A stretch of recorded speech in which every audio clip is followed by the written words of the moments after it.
Awesome. Well, come join us for that September 19th, right? Is that what it is? 20th. Hey, it's super close, though. You got to give me that. So September 20th. Join us here. It's going to be awesome. I've got a lot of things going through my head right now that I want to share with you guys, and I think what our main focus of today is going to be something that you can apply, that you can find anywhere, that you can, if you look hard enough, see if you're doing great at it or if you're not. And it's going to be a lot of fun. But that movie, if what we talk about today kind of strikes you, I think that movie will also be something that encourages you towards your disposition of other people and all that kind of stuff. But anyways, like I said, I got a lot of things on my mind. If I chase rabbits, it's only because Trent trained me how to, and it's his fault, so you can blame him. But no, we're in our Inspired series here today. Again, my name's Jordan. I'm one of the pastors here on staff at Christ Church. We're continuing on through this series, and today we're in Luke 13, verses 31 through 35. And I've titled this, The Nitty Gritty. Does anybody, have you guys heard that song before, The Nitty Gritty? No?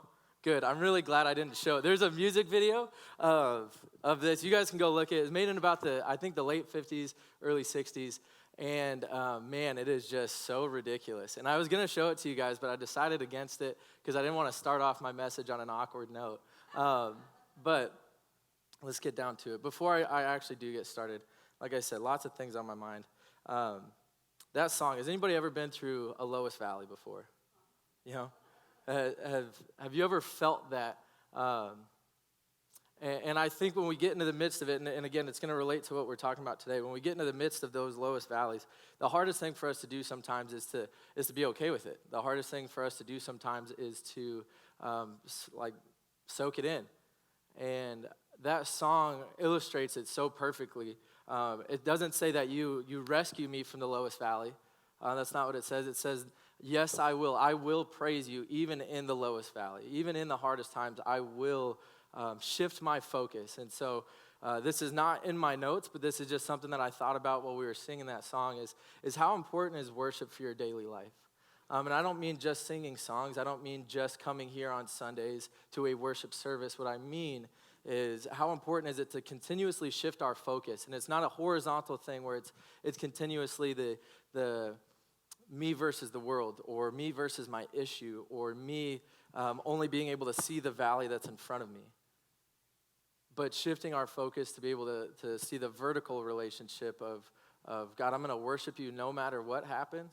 I'm going to praise you no matter what happens, because that's going to allow me, that grace that you give me is going to allow me to endure through crazy hardship, whatever that is, whatever that looks like for you.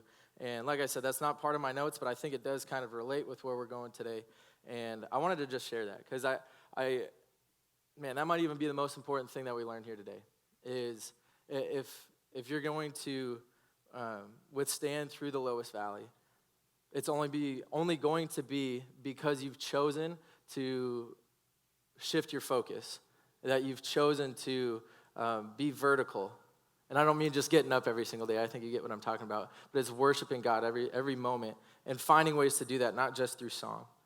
All right, so we're in, again, Luke 13, 31 through 35. It's going to pop up here on the screen. And it says this. At that time, some Pharisees said to him, "Get away from here if you want to live. Herod Antipas wants to kill you." Jesus replied, "Go tell that fox."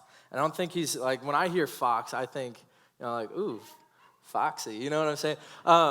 I don't think he's talking that way. I really don't. You guys might think differently, but I'm pretty sure he means this negatively. So Jesus, again, he replies, "Go tell that fox, I will keep on casting out demons and healing people today and tomorrow. The third day I will accomplish my purpose." We see Jesus kind of alluding to his main goal, his purpose of what he's here on earth to do. Verse 33, "Yes, today, tomorrow, and the next day I must proceed on my way. For it wouldn't do for a prophet of God to be killed except in Jerusalem." So now he's kind of calling out Jerusalem here. "O Jerusalem, Jerusalem, the city that kills the prophets and stones God's messengers.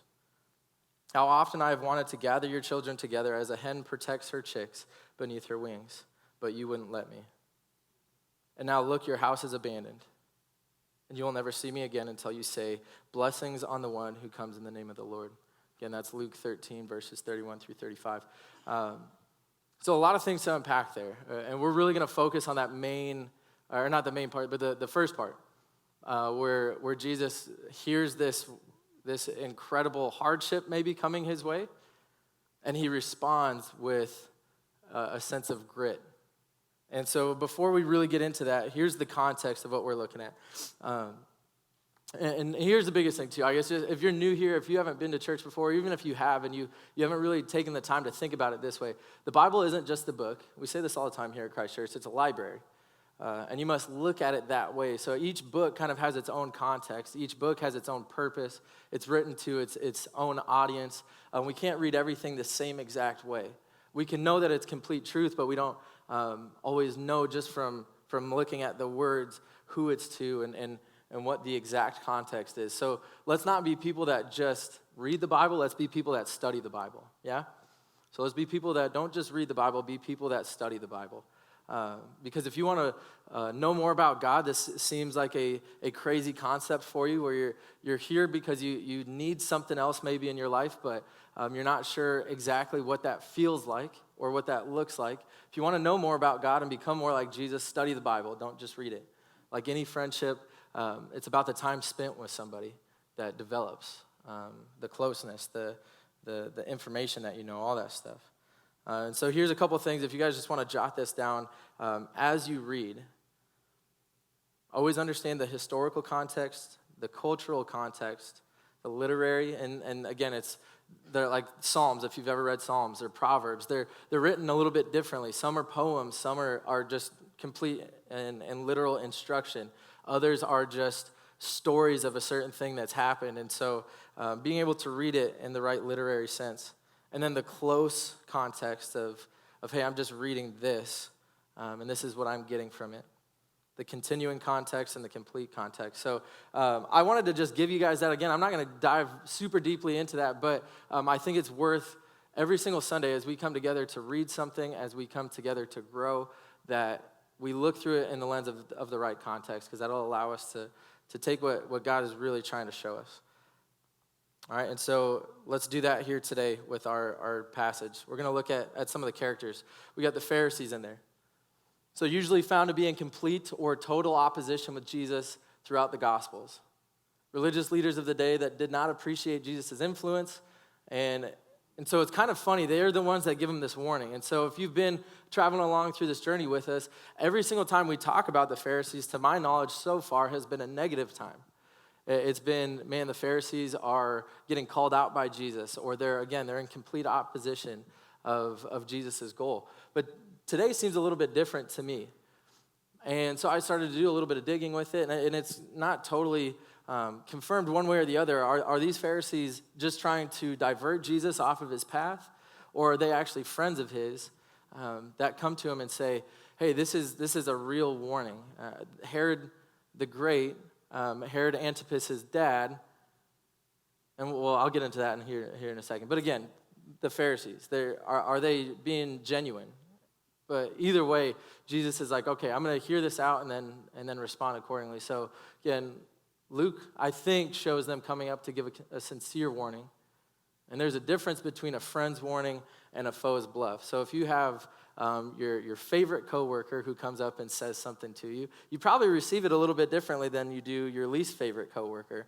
Or your favorite child comes up to you and tells you something. No, I'm just kidding. We don't have favorites, right? I definitely don't. Anyways, so then we get into Herod here. Herod Antipas, not Herod the Great. This is somebody that we hear earlier on in the Gospels. Herod the Great is the one that mandates the massacre of the innocents, or whatever phrase you want to put to it, of around Jesus' birth, killing every baby under the age of 2. And that was Herod's dad that did that. Both named Herod, kind of the Herodian empire or lineage that they go through here in the Gospels that we see. Herod Antipas, had John the Baptist arrested and eventually beheaded. So as we can tell, this guy, if somebody comes up to you, especially if it's a trusted friend, and says, hey, this guy wants to kill you, he probably means it. And he's probably got the means to go through with it. And so this warning is probably one that you need to actually listen to. It's a vicious guy with a violent background, someone to take seriously. And so Jesus, on his way to Jerusalem, knowing the sacrifice he's about to make, he responds by calling Herod a fox. And what I think he's talking about there is a fox, somebody that's cunning or sly, but not somebody who's powerful, not somebody that really deserves his attention, right? So it's kind of funny to see Jesus call this out. He's like, well, Herod does his sly little stuff, but I'm not afraid of him. He's not powerful enough to scare me. And he illustrates that by the name that he calls him. And then he relates himself to a hen, grieves over Jerusalem's neglect of what he's been preaching. But anyways, he presses on, goes on to his goal. And that's what we're really looking at here today, is pressing on, grit. Has anybody ever heard the word? Well, I'm sure you've heard the word grit, whether it's a food or an actual attribute. So grit, have you heard that used in like the professional sense? Or there's a now relatively famous author named Angela Duckworth who's written a book called Grit. Has anybody ever seen that or heard of that? Some people. So this will be somewhat fresh for most of us. And really what grit is looking at are these 5 characteristics, to sum it up. And I want to give you guys a very clear and defined definition of what grit is going to mean for us today, but what it could mean for your life, and how you can glean from Jesus' action to develop more grit in your life so that you can move forward and conquer things that you never thought you could conquer before, or that you can withstand things that you never thought you could before. So here's the 5 characteristics of grit, and we're going to talk through them. We've got courage. Conscientiousness is what I should have put up there, but just conscientious. Follow through, resilience, and then excellence versus perfection. Okay, so courage, I think we all know what courage is. I think we know what it is. Sometimes we struggle with it. I know I do. But let's go ahead and throw that one up there, courage. So courage, no fear, question mark, and I'm posing that question. Is that what courage really means? Is it no fear at all? Is it being able to go against something without having any fear? And I've, in my experiences, and hopefully you can relate to this, it's not that, but it's managing my fear. How do I move forward managing my fear instead of letting fear overwhelm me? Because it's still going to be there. I'm still going to get sometimes crippled as I walk towards a goal or a mission that I have, but I know that I can manage that fear. And so here's some verses I think that can help us out as we think about that. I prayed to the Lord and he answered. He freed me from all my fears. See, when we come to God and we say, God, this is what I'm dealing with, it's not that he takes them away. Again, it's like the song that we sang. It's not that he just removes us from the spot, but he frees us. So he frees me from all my fears. It doesn't mean that they're gone. Okay, it doesn't say he took my fears away from me. It just says that he freed me from them. I'm no longer chained by my fears. And as I say fear over and over and over again, you probably have a couple things that come to your mind of this is what I'm afraid of. Or when I talk about, that fear is still there, you might have even just thought of a scenario that creates that fear in your life. And I want you to hold on to that here for a second and kind of sit with it and dwell with it for a minute as well too. And then think about this verse. For God has not given us a spirit of fear and timidity, but of power, love, and self-discipline. Oh man, I got to not let my iPad lock. Sorry about that. All right.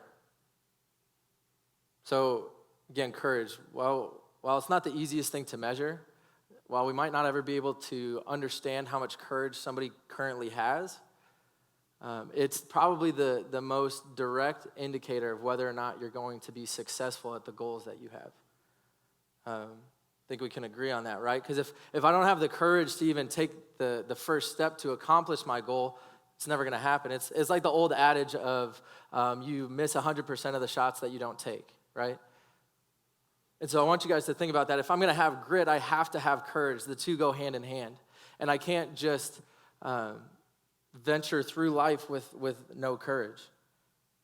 So, and I want you guys to think about it this way. More specifically, courage is this. It's your ability to manage fear of failure and allow that to be your predicator of success. So it's your ability to manage fear. And in my own life, the way that I've seen it work out is this. I've been, this is kind of a funny thing to share. since I was little, I've been very nervous or even fearful of talking to the girls that I liked. And so if you talk to my wife, and she's going to be here second service, maybe don't ask her about this because it'll be embarrassing for her. The first time I met her, I was like, I want to talk to that girl. I'm probably going to marry her. That was legitimately my thought. And then guess what I did? I didn't talk to her for 4 months. Literally 4 months. Didn't say a word to her. And every time I had a chance to, I found something else to do. I don't know how I ended up with her. I'm still, we're going to learn more about the grace of God here in just a second too, and so how that applies. And so I want you guys to think about that. It's, again, funny to relate it that way, but you're going to miss 100% of the shots that you don't take. And if you don't have the courage to at least step out, then you'll never, ever see the amazing things that God's called you to do, that he's designed you to do. You're never going to repair that relationship that's completely busted and broken in your life. You're never going to be able to see health or mental health restored to somebody who you know is struggling if you don't have the courage to go step out and talk to them. There's so many things in your life that if you don't have courage, you will never be able to accomplish. And so I, again, tell you that funny story to hopefully give you a sense of encouragement that you can still do it. Wherever you're at right now, if you're like, man, I've been showing such a lack of courage in my life, that you can move forward and you can do it. That you can still, God will still work that goal that he's given you to completion if you'll step out in faith, if you'll have some courage. Another way that I like to think about it when I think of courage is even being a pastor scares the life out of me sometimes because I don't feel like I'm enough. And I don't know if you guys have ever felt that way before. I would assume that we all do in certain aspects. And I don't feel like I have the answers. I don't feel like I preach well enough, or I don't think that I counsel well enough, or I don't think that I am organized enough. And I know I'm not organized enough. But there's a lot of things that I tell myself that I don't have the ability to do this. But there's some times in life, if you're going to be the best that you can be, if you're going to be all that God has for you, you literally just have to have the courage to strap it up and go. And so, again, courage is a muscle, like anything else. If you exercise it, it's going to grow. If we don't, if we hang out on the sidelines, if we tap out of any situation that would force us to show courage, we'll never build it. So find a little way to do it each day. There's a lot of things that say find something to do that makes you uncomfortable every single day. And I think that there's a lot of validity to that. So do that. And maybe it's a small way.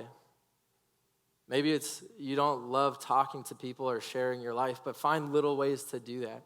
Find little ways to be open with somebody. Find little ways to have tough conversations that are maybe a little bit lower risk than the big one that you know you need to have. But find those ways in your life that you can build your courage. A quick side note too, we have enough time for this. I want you guys to even just see where our culture is at with courage. I think a lot of times we try and rescue people from having to face tough situations instead of allowing them to just, again, be in the lowest valley. And so a lot of studies are showing that sports participation, and this is just, I love sports, I grew up with it. I think there's other areas where this is true too, but sports participation across the board is down in the U.S. And like by the tens of thousands too. It's almost an insane number. And to me, it's not necessarily alarming just because people aren't playing whatever sport it is, or X or Y or Z, whatever sport. That doesn't really matter. It's more about the fact that we take competition out of their life, or we take the ability to lose out of their life, or the ability to be upset. And so people don't ever establish courage to be able to face that. And even, I coach football at the high school. We've got to have a lot of courage currently. We're 0-2. We've got some work to do. Okay, but we've got some of them back there. I love this group though, because they have that courage. Okay, most of them. We're gonna work on it, and the only way that it's gonna develop them into the right type of men that they should be is if we allow them to fail sometimes. I can't just pull them out of it and say, well, thankfully you don't have to deal with it. Like, no, they do. They have to. And I'm glad that they signed up for it. I'm glad that they're going through with it. I'm glad that every kid that whether it's band, whatever it is. So in your life, again, find something that creates maybe some competition in your life. Maybe it's your work, maybe it's something else, but find something that creates a little bit of room for you to develop courage. And then our next point is this, conscientious. And the way I'm going to view it here today is achievement-oriented versus dependable. So being conscientious and how we're going to define that is careful and painstaking, meticulous. In a 1992 study, there's an educator named L.M. Hugh, found in the definition to be more nuanced when it was applied to tenacity. And so really he's looking at achievement from the dependability aspects of conscientiousness. So again, what I'm saying here is are you going after achievement or are you just being dependable? Are you going for gold or are you just showing up to work? Are you being the best employee that you can or are you just being an employee? Because I think there's a lot of, even as a coach or in different aspects, sometimes we're like, man, that guy, he's just so dependable. That girl, she's just so dependable. I know that they'll be there. And then you get further down the line and then just being there doesn't really count. As a husband, just being there doesn't always count for me in my marriage. Okay, I can't just be at the house. I have to be present. I have to go for gold. I have to be the best that I can. So as we're thinking about grit, again, courage is the biggest thing, but what are your goals? What are you going for? What are you conscious of every single time you take the step? Because we can't just be dependable. That is a good thing. That's probably the best place to start, all right? But we've got to be more than that. We've got to, and I think God calls us. He says, in everything that you do, work as if you're working for him. And so go for gold every single time. Be the best that you can. Because again, and I tell our students this all the time when we have youth groups, don't just turn in homework. Like, do the best that you can in your homework. Don't just do the test, but do the best test that you can, okay? Don't just for all of us, don't just be a friend, okay? Be the best that you can. And obviously this isn't a one-size-fits-all message, I think. I think there's some room for me to maybe offend some people where they're like, well, I'm trying to do that, but I have this going on too. You don't understand. I do understand. I get it. And I want you to hear that from me. This isn't a one-size-fits-all for every single situation all the time, but it's just being conscious of what we're actually doing. Are we achievement-oriented or are we just dependable? Because again, I think God wants us to go for the best that we possibly can. Because somebody who's just self-controlled, that doesn't ever step out of line or doesn't ever take a risk is not really going to achieve the mass or the best that they can. They're not going to be as high capacity as they could be. So it's important to have that commitment. Next one, follow through. So it's long-term goals and endurance. Long-term goals and endurance. So do you have that in your life? Or do you find a lot of your things that you do, you just kind of hop from one thing to the next? Keith and I were talking about my message here throughout the week, and one story that came up was this guy who's overwhelmed by demons. And then Jesus comes and casts them out, and the guy goes up to Jesus and he's like, hey, can I come with you? Like you rescued me from this spot. Can I go on to the next thing? Can I go do something else? Can I go be somewhere else? And Jesus says to him, no, I need you to stay here. I need you to be back. I can't have you following me right now. So as I say that to you, what do you think about in your life when you're like, all right, I want to move on to the next thing. We should be past this by now. We shouldn't have to deal with this anymore.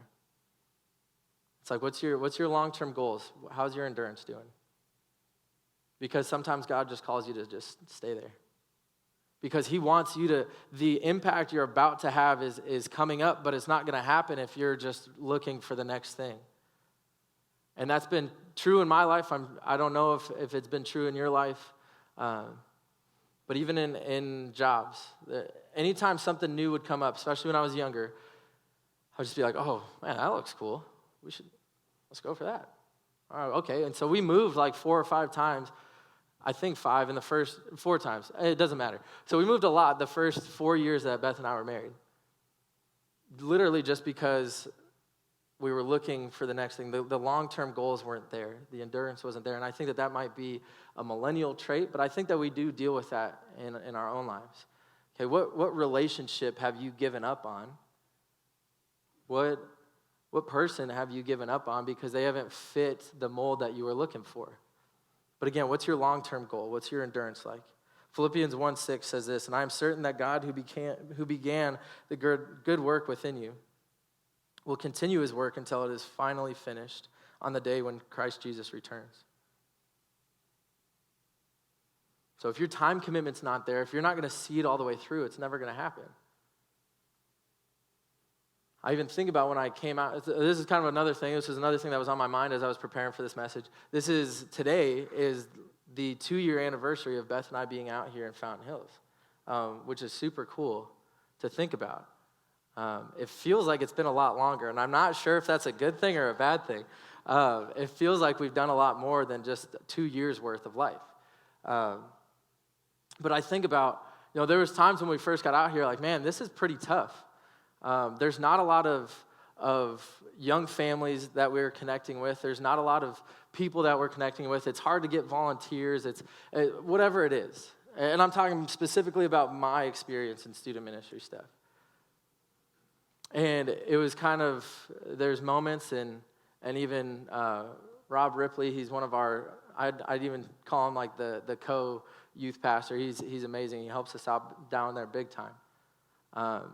Where he and I were just like, man, I don't see how this is going to turn around. I don't see how we're going to have more than what we have here. And numbers-wise, spiritual development-wise, the whole gambit of it. And it's so cool to be able to look back on it now 2 years later. And again, numbers aren't everything, but I think it's encouraging for us to hear this. We had like 45 students at our high school youth group on last Sunday, which is the most that we've had since I've been here, and is like 10% of the high school at something at a church. Like, isn't that kind of funky if you think about it? And when I was in Glendale, if we had 10% of a high school, we'd have like 300 kids. Like, that's a lot. So if you just ratios-wise, that's awesome. And I think the only reason why it's happened is because we just stuck it out. We just continued to work and grind away and have grit within this situation. And we continued to try and reach out to leaders, and leaders stepped up. And then we started to develop relationships. And all of these things started to take place, but they never would have if we decided that we didn't want to follow through. And so in your life, if you want to see amazing things happen, sometimes you just have to stick it out. Because the story, the journey, is going to be what impacts somebody. The journey is going to be what impacts you the most. So don't give up on the journey that you have in front of you. That leads us to our next point, is this: resilience. So it's optimism, confidence, and creativity. 1 Corinthians 15:58 says, "So my dear brothers and sisters, be strong and immovable. Always work enthusiastically for the Lord, for you know that nothing you do for the Lord is ever useless." So again, it's that same idea. Long-term goals, resilience, they kind of go hand in hand. I think a lot of these do. Okay, but these are so important for you to think about all 5 of these. Okay, we're going to obviously talk about the last one here in a second. But think about all 5 of these continuously throughout your life, because it will not allow you to have things slip through the cracks. And maybe you're great at doing this and you need to go talk to other people about this, and you do it naturally. Okay, but resilience, the optimism, the creativity, and the confidence that you can just move forward. Because obviously, in the long haul of things that you're trying to do, there's going to be points where you stumble, but you have to have that resilience. Again, there's so many adages to this, but to get back up on the horse or to continue to move forward. And I think if we look back at the story of Jesus and all of the things that he did, okay, he would have never accomplished them if he didn't have resilience. If he didn't hear, hey, this guy wants to kill you, and he's maybe in his mind, he's like, well, I'm already dead, and give me a couple more weeks. This guy doesn't scare me because I already know my mission. I already know my goal. So maybe that's not the thing that motivates you, okay, but you can find it in another way, if that makes sense. Where I'm not afraid of this happening because this is my goal. And this resilience is going to allow me to continue to move forward because I'm going to be so committed to the fact that it will turn out, that it will happen. Is this my phone? Does anybody hear that? It sounds like it's behind. It sounds like it's behind me, but there's nobody behind me, so I don't know. Somebody planted it. I bet you it was Trent. You know, when Trent sent that video, I don't know if he was trying to make all of us mad by just being by this cool water, clear water, looked like it was nice and breezy. Did you notice he was wearing a long sleeve? That little jerk. No, I'm just kidding. I forgot that this was live streamed. So, again, just another little, we love working together, all of us. Our staff here at Christ Church, we're so excited. But again, it has to do with resilience. There's been transition. There's been things that's happened. And that's, whether there's transition or not, there's always opportunities for us to show resilience. And I've learned a lot of it from that guy that was on the screen. He's an amazing leader, done a great job exemplifying those types of traits. And again, what I want us to think of is this when we think of resilience: the ability of people and communities and systems to maintain their core purpose and integrity among unforeseen shocks and surprises.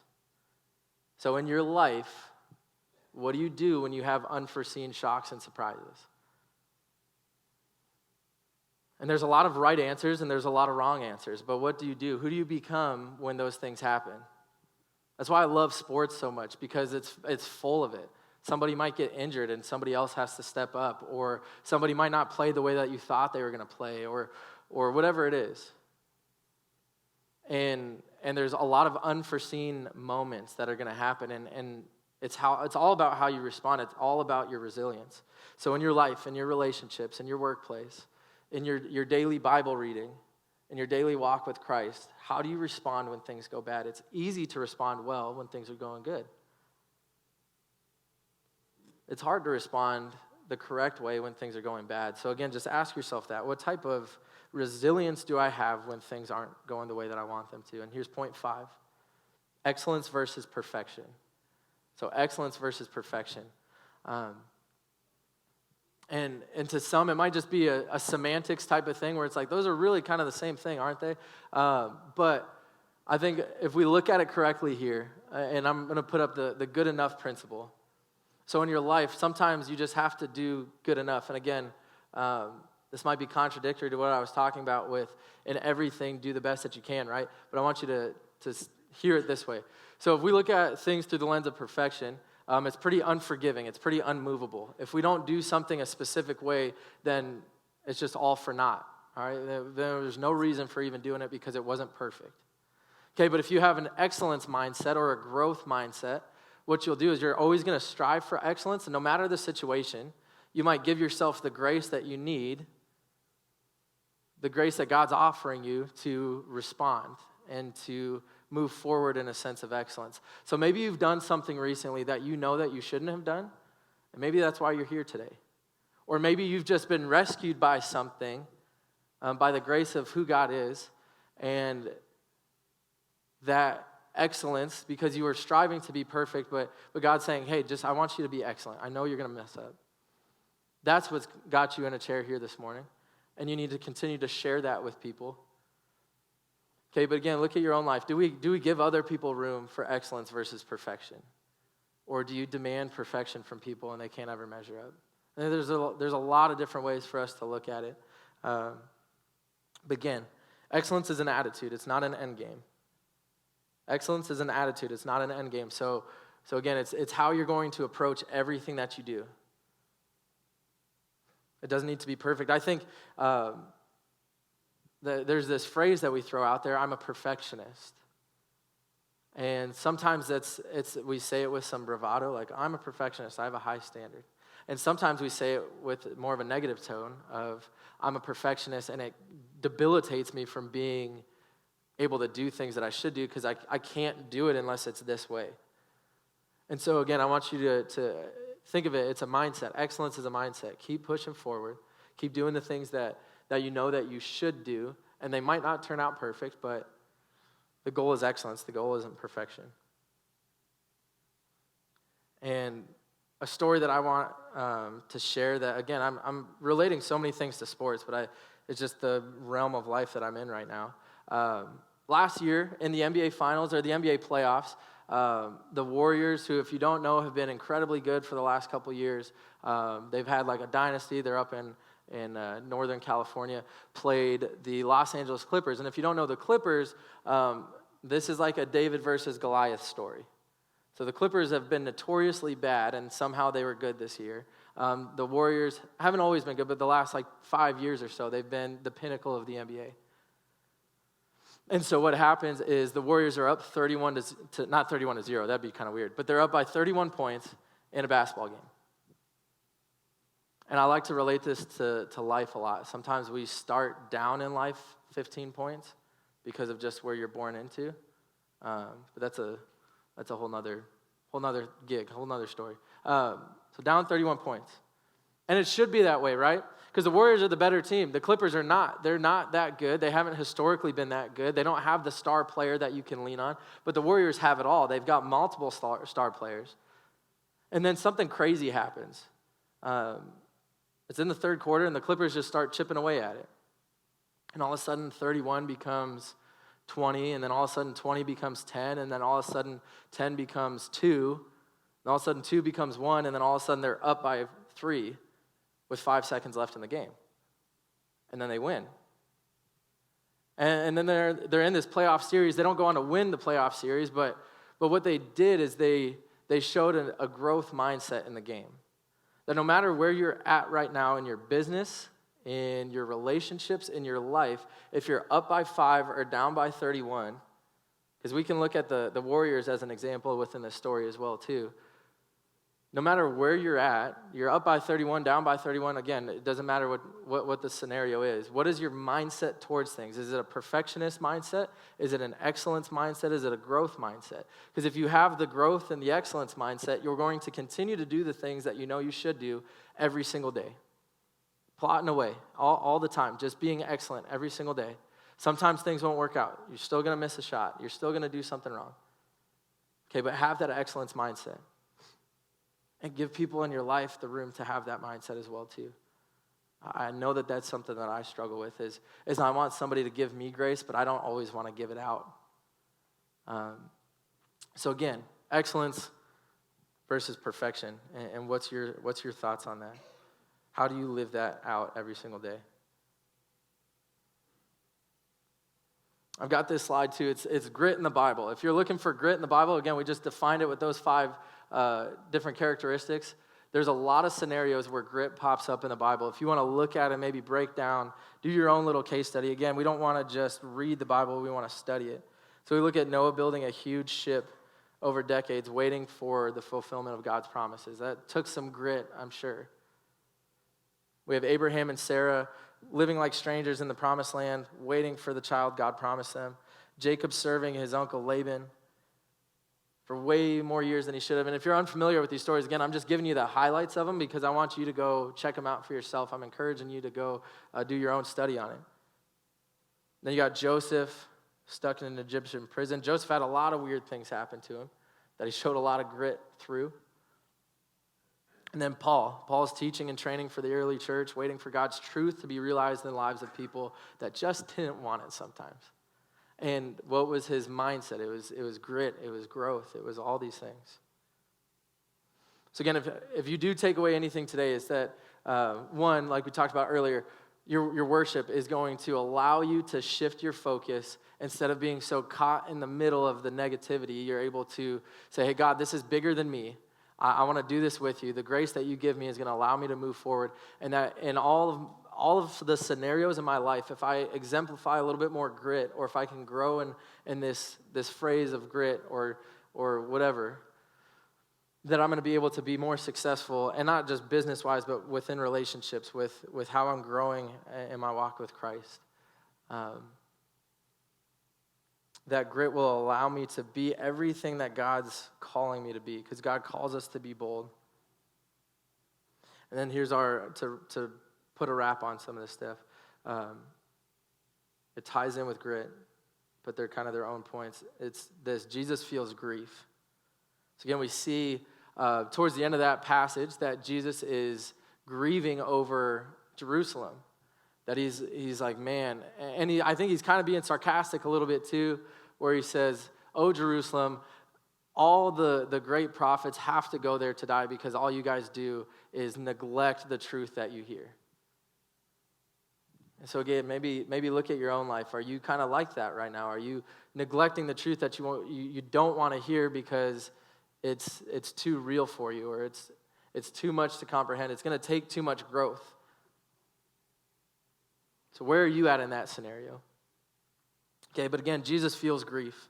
And grief allows you to be gritty too. I tell you the truth. This is John 16, verse 20. I tell you the truth. You will weep and mourn over what is going to happen to me, but the world will rejoice. You will grieve, but your grief will suddenly turn to wonderful joy. And obviously, he's talking about when he is resurrected, when he comes back to life, when he gives them the gift of the Holy Spirit. They're going to feel this incredible sense of joy. But I think that's the biggest thing is we can't feel grit. We can't feel an incredible sense of joy if we've never felt grief before. Grief is a powerful thing in your life. Matthew 26:38, he told them, my soul is crushed with grief to the point of death, but stay here and watch with me. So this is when Jesus is in the Garden of Gethsemane. He's waiting to die. He's overwhelmed with grief, but he knows it's necessary. See, Jesus feels grief. And I want you guys to understand this too, that Jesus isn't just a mindless, emotionless, a drone of God's will.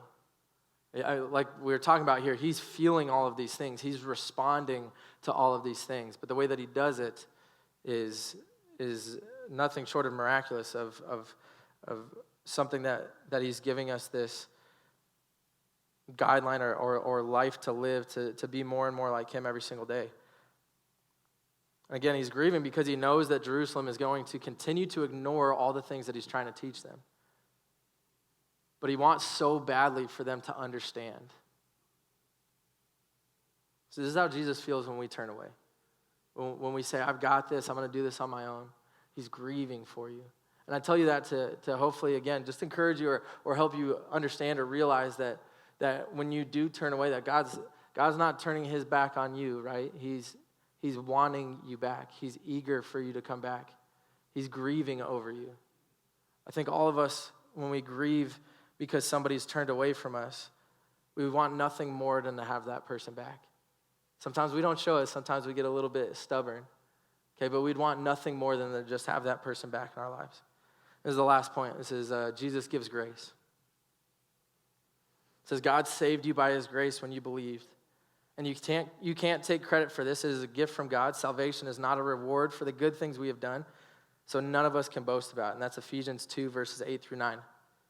We believe that we are all saved the same way by the undeserved grace of the Lord Jesus. This is Acts 15:11. So true godly grit, again, so I've given you, we can call it secular, we can just call it whatever, okay? It's not all been